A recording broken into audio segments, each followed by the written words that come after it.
Black women are heavier but happier with their body image than white women. That's according to a study released in the US this week, which found that despite being more likely to be overweight, black women have higher self-esteem than their white counterparts. So what is the story behind the study?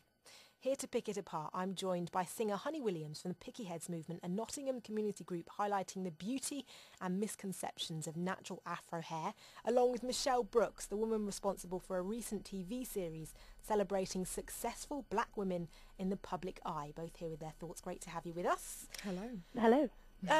If I can, Michelle, to you first. Tell us what you make of this survey. I'm not too surprised, because I have to say that myself and my peers, we never really suffered from things like, anorexia and what have you, as children. It was something that as I grew up I noticed other women sort of suffered from. But I've always been surrounded by big women. I myself am a plus-size woman. I know lots of plus-size women who are very happy with their shape. I would say traditionally that it has been the way that black women are curvier, and certainly seem to have less problems with it. I do think now it's changing a little bit, that women are becoming more and more conscious of their shape and conscious of trying to lose weight and what have you. But to me, I've never really had a problem with it. And certainly when we made the TV show Black Women in the Media last year, we absolutely made sure we had 10 completely different shaped black women. We chose curvy, slim, the whole complete spectrum of different shapes of women. And we don't have anybody thin in the program at all. And I didn't know, that wasn't really a conscious decision. But all the women who were happy and sort of successful in their careers, they were all, nicely shaped women. So I wasn't surprised by that, but I do think it's changing. I do think that as people become more and more media conscious, they are starting to become more aware and do sort of take more care of themselves. I mean, they still go to the gym. You can still be big, plus size, and go to the gym, and that's certainly what I do. I still go to the gym, but I don't think I'll ever be a size 6 or an 8. It's just one of those things. Honey, in your experiences, does it ring true? Do you think this survey is it can work across the pond here in Britain as well? I think it could definitely ring true over here. I think also adding to the what's the name? Michelle, adding to her points that she made, I agree with Michelle wholeheartedly. Black women have loads of different issues to face on a day-to-day basis anyway. We have issues to do with being one of the most fatherless races of women, where a lot of black men date outside the race more than any other race of man, buying clothing in shops and not having well-fitted clothes, trying to buy makeup, not finding your colour that's affordable, having to spend like millions on makeup and things, natural hair being seen as not desirable, ugly, militant, wild, and all these negative things. Issues to do with colorism, dark skin, light skin thing, the whole war against that. There's a huge war on YouTube about that. Each one of these points are like a show by themselves. We have all these issues, and on top of that, the image of Western ideal beauty is thrusted down our necks, like on a day-to-day basis. We have, in spite of all these issues, we still have self-esteem. I think that's amazing. It's an amazing achievement.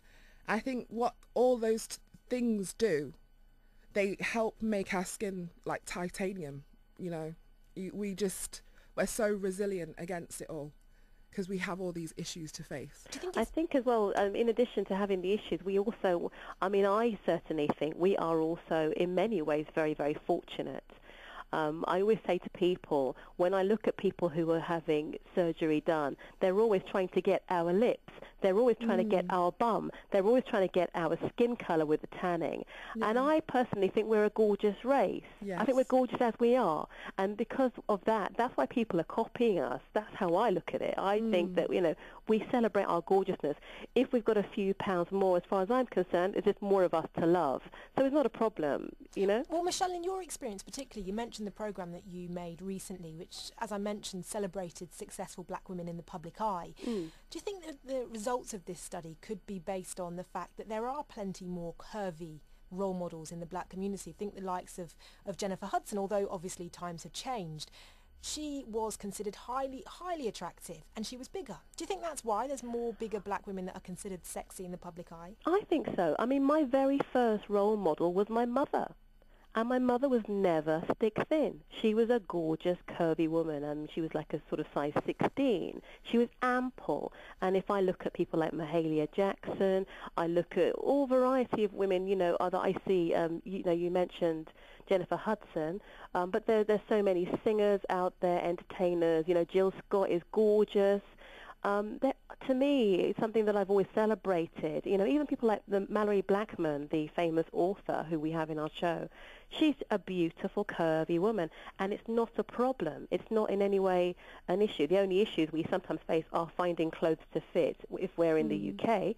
But then again, if you go and you shop in the States, online or what have you, there are some fantastic clothes that you can get out there. So it's not an issue, I think, anymore. But I think that, as I say, people are looking in the newspapers, looking at the Heat magazine or what have you, and seeing that lots of women out there are very thin. And I think it's now starting to become an issue where women are thinking, oh, maybe I should lose a few pounds. But before, it was never a big thing.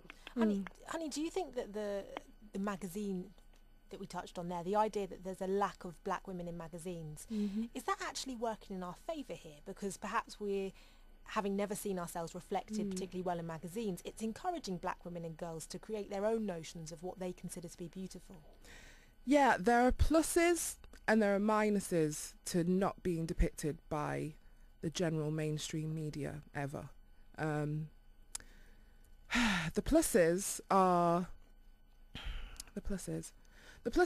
that you get to just form your own idea of what you think is beautiful. You get to conjure it up yourself. You can, you know, go on different avenues of being Afrocentric and, you know, harking back to traditional West African attire and things like that, even though it's not part of mainstream fashion at any given time.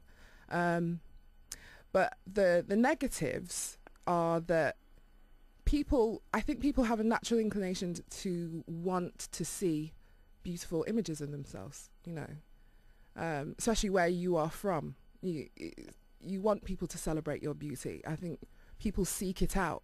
I have a group on the internet, on Facebook, called the Contemporary Natural Hair Group, and the messages that I get from people just make me cry, because they're like, they say, oh honey, thank you for putting that image on here, you know, images of curvy black women with big afros and things like that, things that they would just never see on the TV, in high fashion magazines and things, you know, done in a contemporary way, not the same images that you see in Black Beauty that have been put in there from since I was at school, you know, like regurgitating the same images, new contemporary images of people, you know, doing creative things.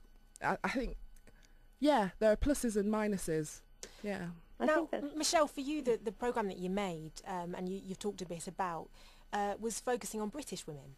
That's right. We chose to focus on black British women because, first of all, it was easier for us to get the people over here, but also because I think it's more, it's easier for people to connect with people that are based at home. We always see the American women.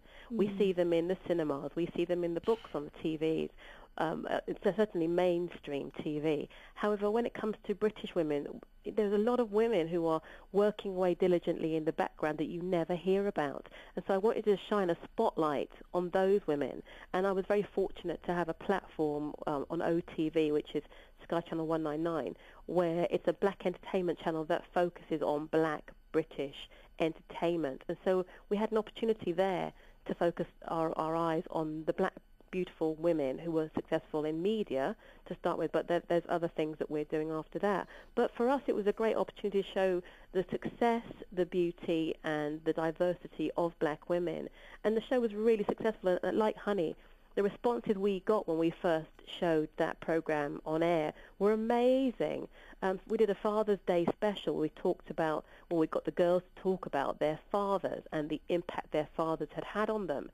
And it was really empowering. It was really heartwarming to see the different sort of sides of things, the messages that these girls had, and the way it shaped their lives and made them successful and made them, you know, really strive for the best. And that was the thing. It wasn't about, you know, being insecure. It was about taking what you have and making the most of it. And these women were confident women. They never felt in any way inadequate or that they had to conform. They all strove for one thing and they went for it. And I think that's part of being beautiful. You know, being beautiful is being strong and being confident. You know, taking what you've got and loving it and making sure that, you know, you take it to the max.